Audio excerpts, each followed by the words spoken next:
Lahat ng mga BMW guys, ganito po ang dinadanas ng mga BMW. At least magpalinis kayo once a week o once a year ng kanyang EGR, dahil nagbabara po yan once na hindi mabigyan ng pansin, nagbabara po ito. At ito ang dahilan na magiging loose power ang inyong makina o ang inyong sasakyan.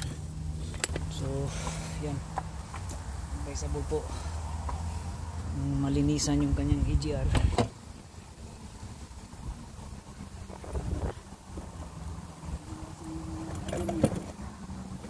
Tuberia.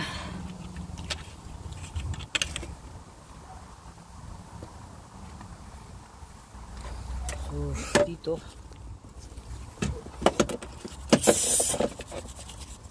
linisan din natin yung mounting ito. Ito yung kanyang EGR cooler.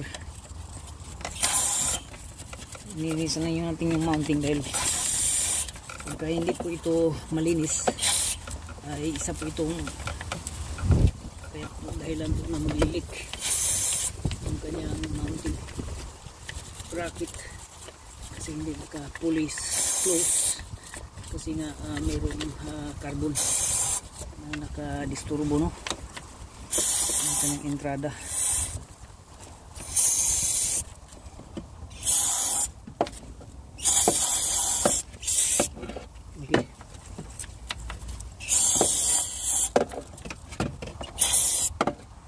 Po.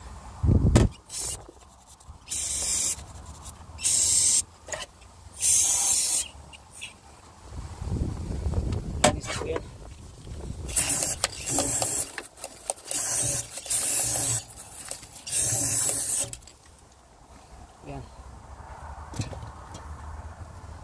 So ang gagawin natin is ibabalik, since malinis na.